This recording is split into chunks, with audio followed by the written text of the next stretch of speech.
Hello dear students, I welcome you all on the super learning platform of ATB Star।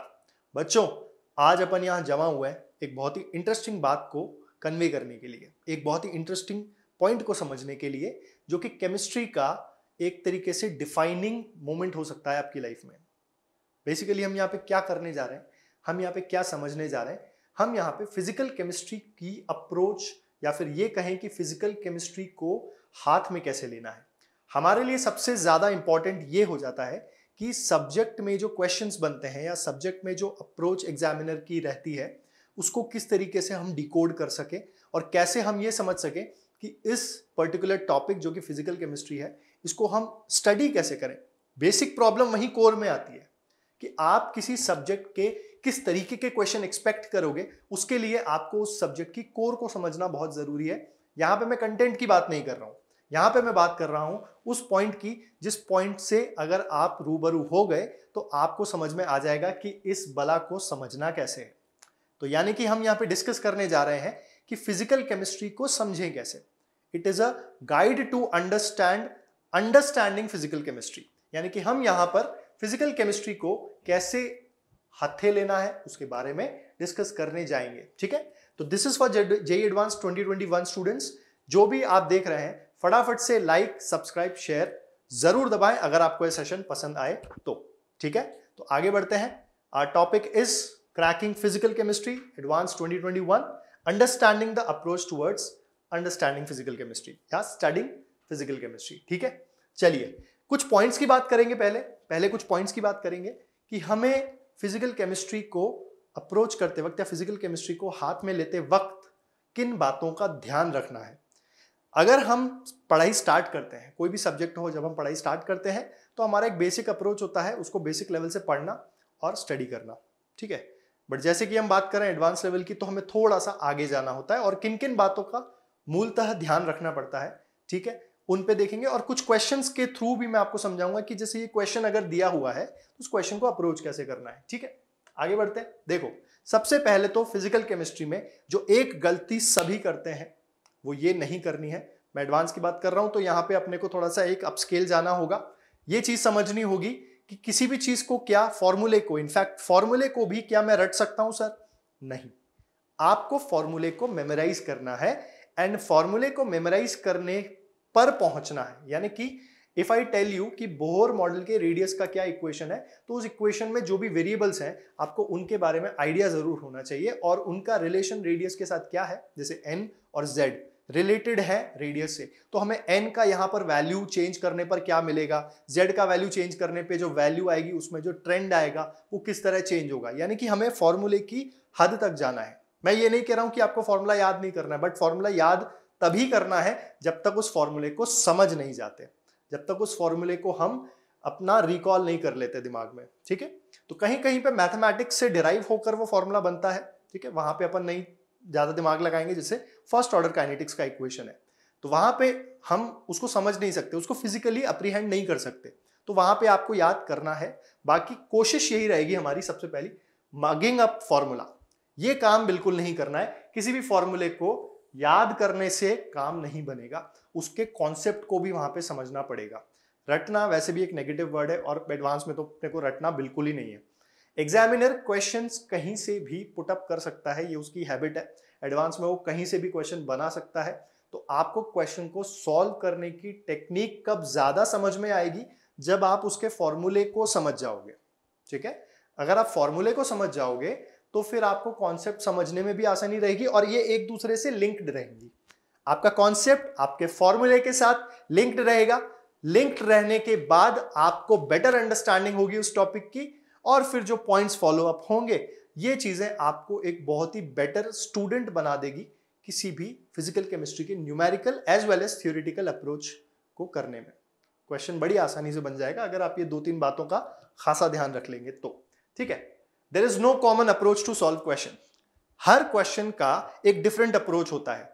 मैं ये मान के चल रहा हूं कि जो भी क्वेश्चन एडवांस लेवल के जो भी क्वेश्चन मैं सॉल्व करूंगा उसमें मुझे एक बात का बहुत इंपॉर्टेंट ध्यान ये देना है कि कोई भी क्वेश्चन सेम पैटर्न पे नहीं रहेगा या इसका कोई स्पेसिफिक पैटर्न नहीं है। आपको कोई भी क्वेश्चन ऐसा नहीं दे देगा कि चलो ये इसकी x की वैल्यू है, ये y की वैल्यू है, फॉर्मूले में पुट करो, आंसर निकालो। नहीं, अगर हमें एडवांस की प्रिपरेशन करनी है तो ये मेथोडोलॉजी को साइड में रखना होगा। आपको ये शिकायत बंद करनी होगी कि सर हम तो फॉर्मूले में वैल्यू डाल रहे हैं, हमारा आंसर नहीं आ रहा है। नहीं आएगा, क्योंकि आपको क्वेश्चन को रीड करना है, ठीक है, समझना है, तभी आप हर क्वेश्चन के अप्रोच को समझ पाएंगे। अप्रोच समझना इसीलिए भी जरूरी है क्योंकि आपका वो सब्जेक्ट भी स्ट्रॉन्ग करता जाएगा। सब्जेक्ट स्ट्रॉन्ग होगा तो क्वेश्चन को समझ आसानी से पाओगे।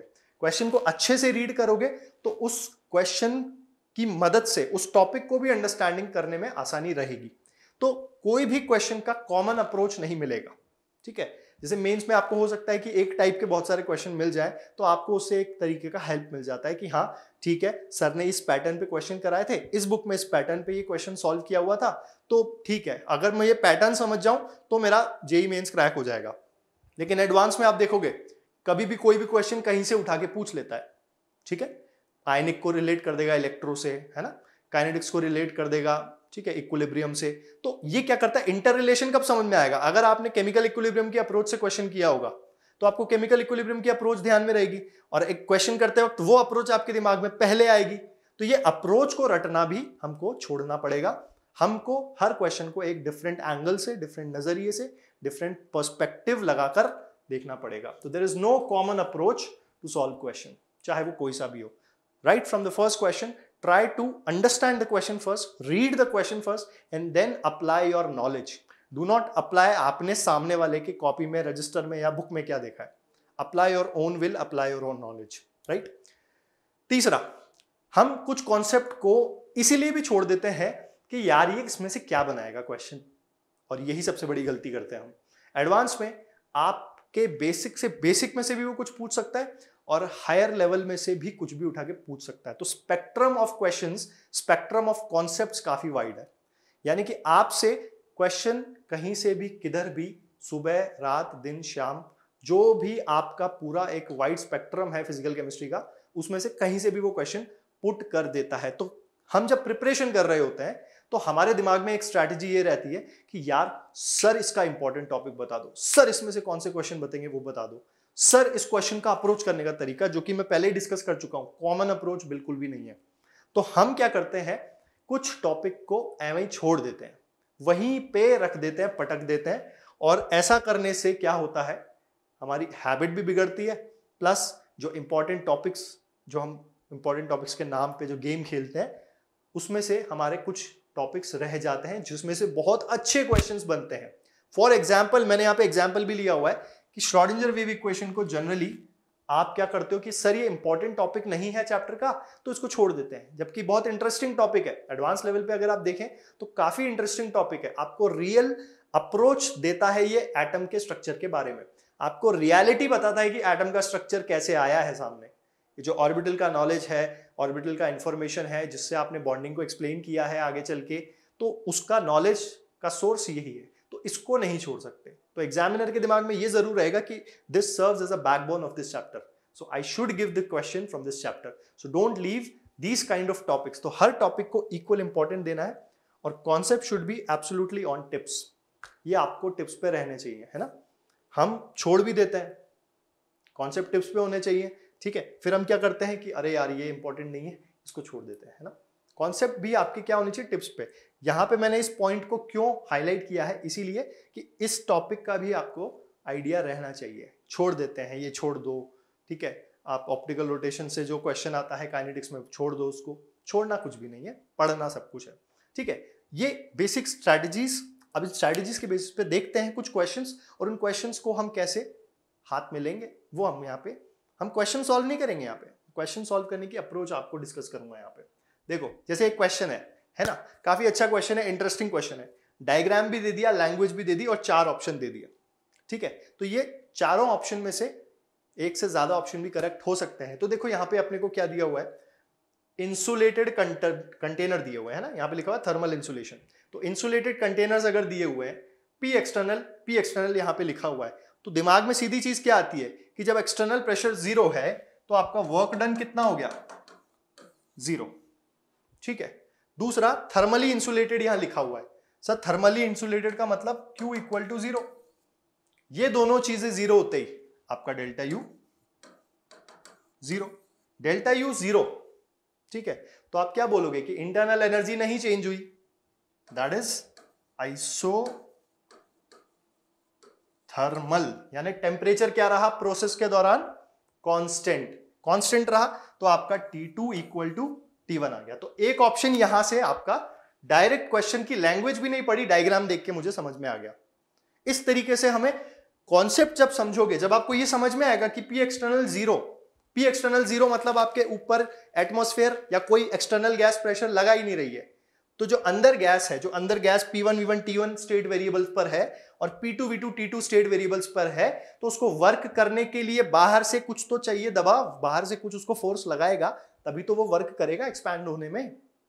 समझ लो मेरी बात को। यहां पे आपका P एक्सटर्नल 0 है तो वर्क 0 हो गया आपका, because there is no force applying on the upper surface of this container, यानी जो गैस इस कंटेनर के अंदर है, तो वर्क 0 हुआ। ऊपर से थर्मली भी आपने इसको आइसोलेट कर रखा है, तो सिस्टम की एनर्जी, इंटरनल एनर्जी को बदलने का W भी गया, Q भी गया, तो उसकी इंटरनल एनर्जी क्या रहेगी, constant, and the process will be constant temperature 1। तो B तो अपना करेक्ट हो गया। अब ये जैसे मल्टीपल है तो मुझे आगे के ऑप्शन भी देखना है। एक ऑप्शन Q इक्वल टू 0 का है, ठीक है। अब गैसेस के लिए हम जनरली क्या यूज करते हैं, आइडियल गैस इक्वेशन, तो वही चीज यहां पे भी हो जाएगी कि PV is equal to nRT, ठीक है। हमने यहां पे ले लिया, तो आपके प्रेशर और वॉल्यूम फिक्स टेम्परेचर पे क्या रहेंगे, कांस्टेंट। P और V का प्रोडक्ट जो रहेगा वो क्या रहेगा, कांस्टेंट रहेगा, क्योंकि आपका T सेम है, T1 इक्वल टू T2 है, तो आपके पास क्या बच जाता है, P2 V2 equal to P1 V1 या P1 V1 equal to P2 V2, ठीक है ना। कंटेनर साइज अपना अपन सेम रखेंगे यहाँ पे, इसीलिए आपके नंबर ऑफ मोल्स भी यहाँ पे रिलेट हो जाएंगे उससे। क्लियर, ये बात आ गई समझ में। अब देखो नेक्स्ट क्वेश्चन की अप्रोच देखें, इस तरीके से क्वेश्चन, तो आपका A B C आंसर हो जाएगा यहाँ पे, ठीक। देखो अब ये भी एक बेसिक सा क्वेश्चन है, अब इस क्वेश्चन में ज्यादा डिफिकल्टी लेवल नहीं है। इस क्वेश्चन को देखो तो यहाँ पे आपके कॉन्सेप्ट की टेस्टिंग हो रही है। टेस्टिंग कैसे हो रही है, लिक्विड से गैस, ये प्रोसेस क्या कहलाता है, वेपराइजेशन, है ना, बॉइलिंग बेसिकली। टेम्परेचर अगर 100 डिग्री सेल्सियस या बॉइलिंग पॉइंट नहीं है तो वो वेपराइजेशन है, नहीं तो वो बॉइलिंग कहलाएगा। तो 1 एटमॉस्फेयर यानी बाहर का प्रेशर कितना है, 1। ये सिस्टम है, आपके पास लिक्विड है, लिक्विड कौन सा है, वाटर, और यहाँ पे क्या लग रहा है आपके पास, एक्सटर्नली 1 atm। अगर temperature other than 100 degree Celsius है, मानो अगर टेम्परेचर यहाँ पे अदर देन 100 डिग्री सेल्सियस है, कॉन्सेप्ट को समझ रहे हैं हम, क्वेश्चन पे अभी जा ही नहीं रहे, टेम्परेचर 100 डिग्री सेल्सियस नहीं है तो आपका वाटर लिक्विड स्टेट में रहेगा। टेम्परेचर अगर 100 डिग्री सेल्सियस से ज्यादा है तो आपका इसी कंटेनर में क्या हो जाएगा, वाटर गैसियस बन जाएगा, ठीक है। लेकिन 100 डिग्री सेल्सियस जो कि उसका बॉइलिंग पॉइंट है, आपका वाटर और वाटर की वेपर किस में रहेगी, इक्विलिब्रियम में रहेगी, ठीक है, इक्विलिब्रियम पे रहेगी। अब आपको ये प्रोसेस गैस की तरफ बढ़ता हुआ दिखा रहा है। जनरली 100 डिग्री सेल्सियस पे आपका क्या रहेगा, इक्विलिब्रियम रहेगा, लेकिन क्वेश्चन में देखो सिंगल एरो है, टाइपिंग मिस्टेक नहीं है, कॉन्सेप्ट इस तरह का है कि लिक्विड से वो कहां जा रहा है, गैस जा रहा है। तो 100 डिग्री सेल्सियस पे क्या दोनों कोएग्जिस्ट करते हैं, क्या लिक्विड गैस में कन्वर्ट होता है और गैस लिक्विड में कन्वर्ट होता है, बिल्कुल ऐसा होता है। अब ऐसा होता है तो ये कंडीशन भी सही है, यानी ये कंडीशन सही है, तो ये सिस्टम की एंट्रोपी को क्या कर रहा है, इंक्रीज कर रहा है। क्या कर रहा है, इंक्रीज कर रहा है। तो आपका सिस्टम में जैसे गैसियस पार्टिकल बढ़ते जा रहे हैं तो आपके सिस्टम का जो एंट्रोपी चेंज है वो ग्रेटर देन 0। क्या हो गया, ग्रेटर देन 0।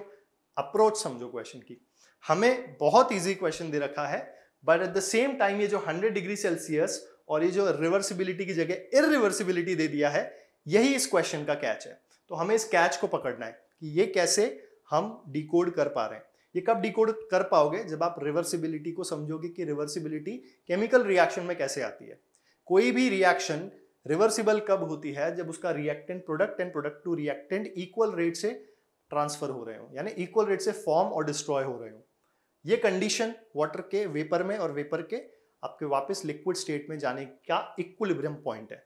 उस पर लिक्विड से गैस जाना स्पॉन्टेनियस है ना, स्पॉन्टेनियस है, तो आपका डेल्टा एस सराउंडिंग भी यहां पे क्या हो गया, greater than 0। Second law of thermodynamics, for all the spontaneous process entropy of the universe is increasing. लेकिन यहां पे अपन ने कर दी है गलती, क्योंकि सराउंडिंग की नहीं, डेल्टा एस टोटल की बात करते हैं, तो डेल्टा एस टोटल क्या होना चाहिए, ग्रेटर देन 0। तो यही आप गलती करोगे कि सराउंडिंग में भी आप क्या कर आओगे, ग्रेटर देन 0 कर आओगे।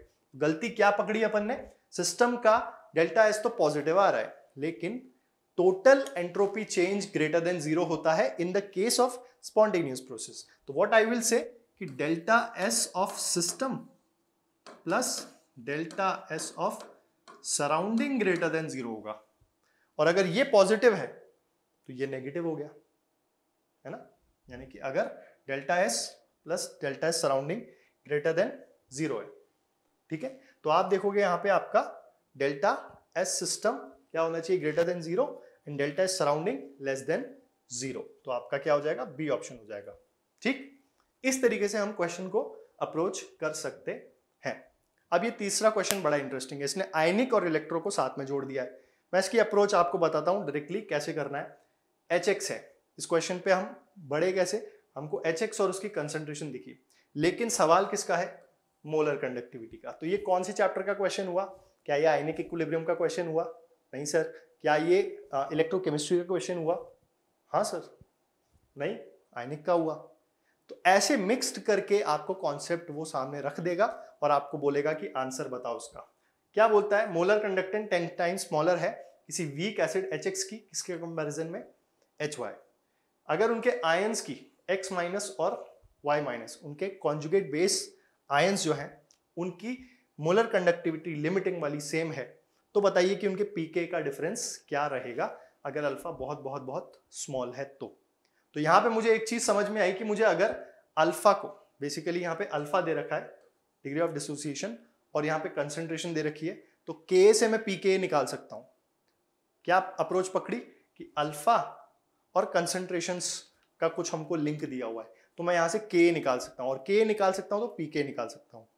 तो अल्फा मेरे को यहां पे गिवन नहीं है, और अल्फा का मोलर कंडक्टिविटी से लेना देना क्या है, अल्फा का मोलर कंडक्टिविटी से है alpha is equal to lambda M upon lambda M limiting. ठीक है, मान लो ये HX की है, ठीक है, तो ये अल्फा 1 हो गया, अल्फा 2 इसी तरह lambda M upon lambda M limiting HY हो गया। X माइनस और Y माइनस की मोलर लिमिटिंग कंडक्टिविटी सेम है, H प्लस तो कॉमन ही है, तो उसकी भी क्या होगी, सेम। तो H plus X minus is equal to H plus Y minus, lambda M not HX is equal to lambda M not HY। क्यों, क्योंकि X माइनस Y माइनस की सेम है, H प्लस उधर इधर कॉमन है, तो क्या हो जाएगी इनकी अप्रोच कि ये दोनों भी कांस्टेंट, और डिवाइड कर दोगे तो ये आपका इससे कैंसिल। ठीक है, लैम्डा एम HY क्या बोलता है, वीक एसिड के लिए 10 टाइम्स स्मॉलर है, यानी lambda M HX 10 times smaller than lambda M, यानी जितनी इसकी रहेगी उसका 10 टाइम्स कम है ना। तो ये आपका लैम्डा एम का रिलेशन हो गया। लैम्डा एम HX की जगह पे हम 1/10 लैम्डा एम HY रख दें, लैम्डा एम HX की जगह 1/10, तो अल्फा 1 बाय अल्फा 2 1/10 आ गया, और अल्फा 2 10 टाइम्स ऑफ अल्फा 1 हो गया यहां पर।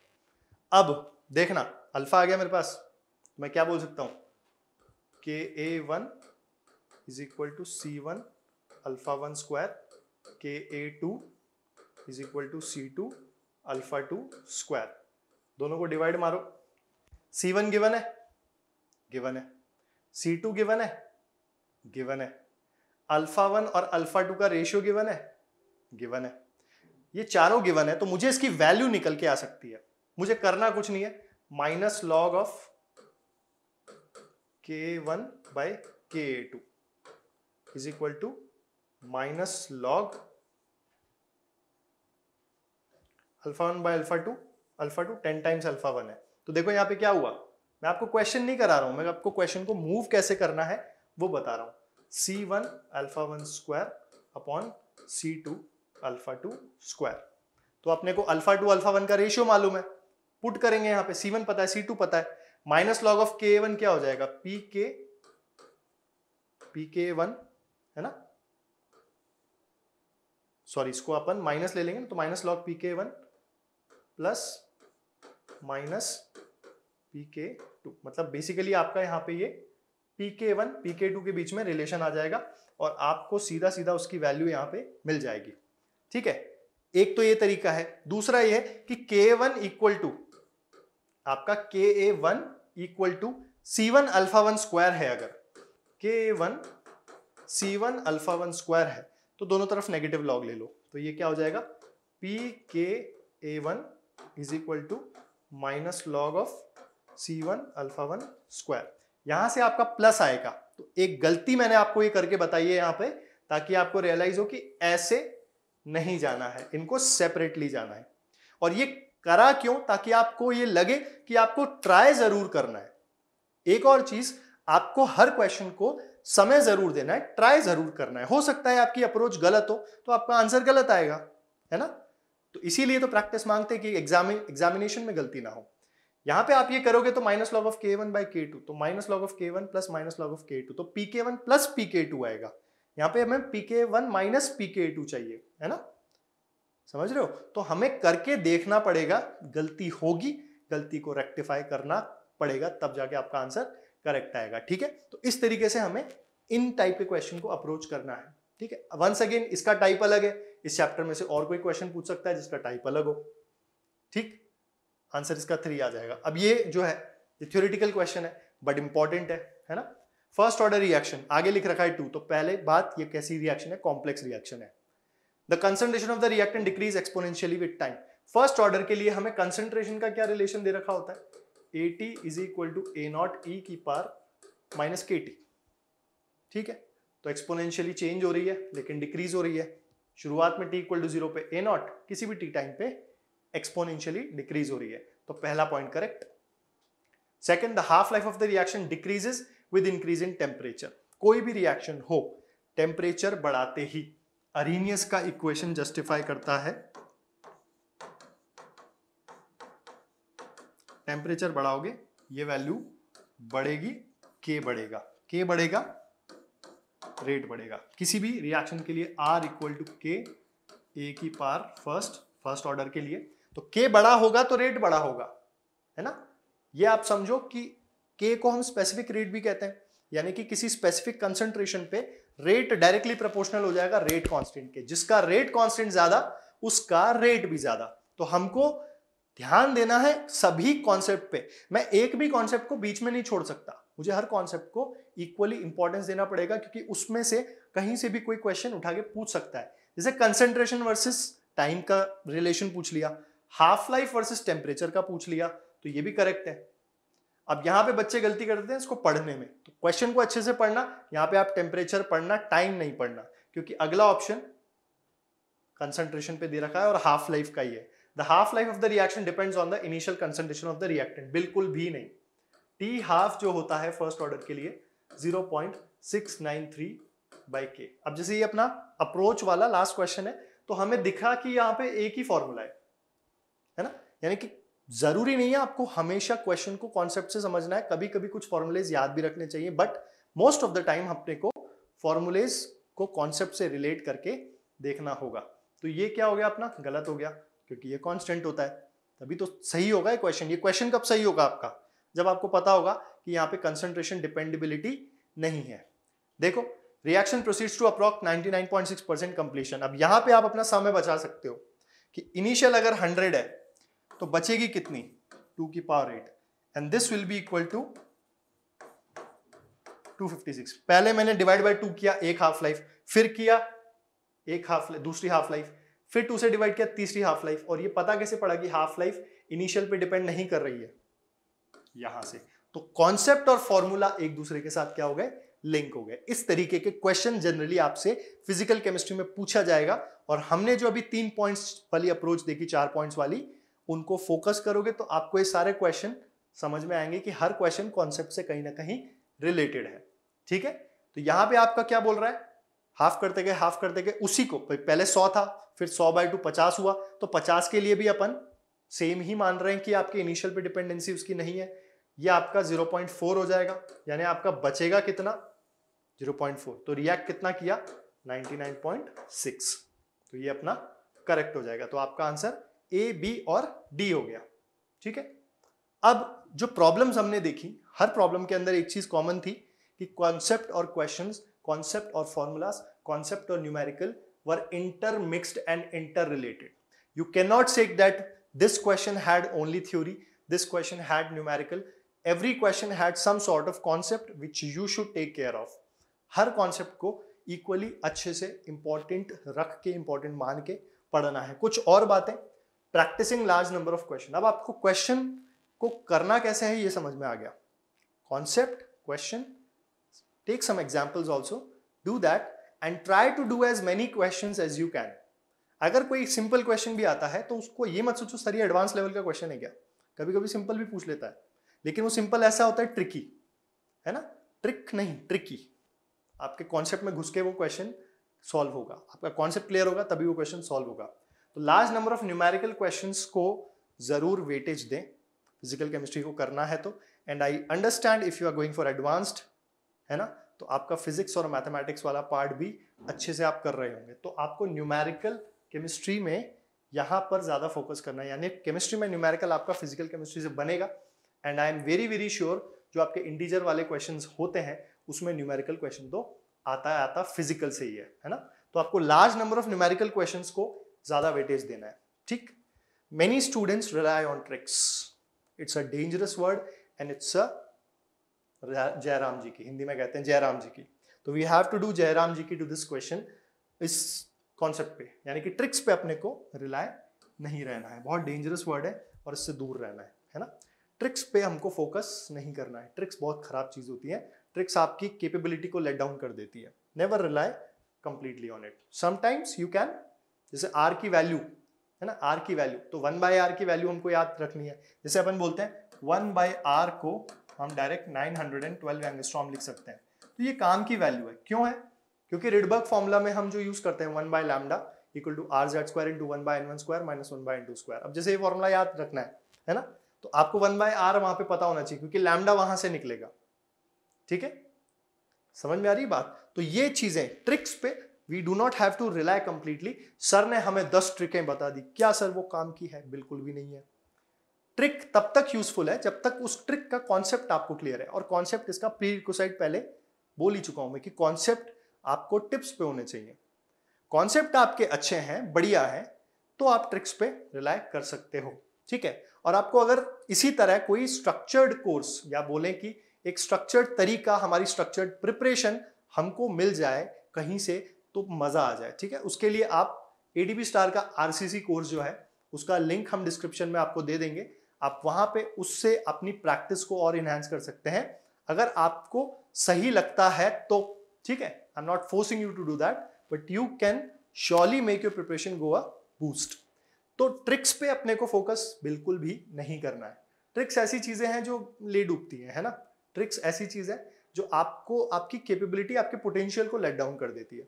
बट अगर कॉन्सेप्ट समझ लिया, पहले समझना मेरी बात को, आपने कॉन्सेप्ट समझ लिया और उस कॉन्सेप्ट से जोड़ रहे हो ट्रिक्स को, कॉन्सेप्ट भी याद है, ट्रिक भी याद है, और वाह, जो क्वेश्चन किसी का 5 मिनट में होना होगा मेरा 3 मिनट में हो जाएगा, जो क्वेश्चन किसी का 10 मिनट में होना होगा मेरा 5 मिनट में हो जाएगा।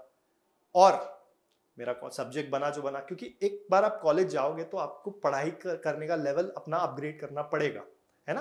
तो जाहिर सी बात है वो आदत हम 11वीं 12वीं में ही डाल दें तो ज्यादा अच्छा है। ठीक है, और एक चीज का बिलीफ हमेशा अपने ऊपर रखना कि एडवांस एक ऐसी चीज है जो सुनते लोगों को काफी डर लगता है। Yes, it is a mammoth task and it is mammoth for physical in a very big way, कि यहाँ पे न्यूमेरिकल अप्रोच और कंसेप्चुअल अप्रोच दोनों को मिला के क्वेश्चन बना देता है।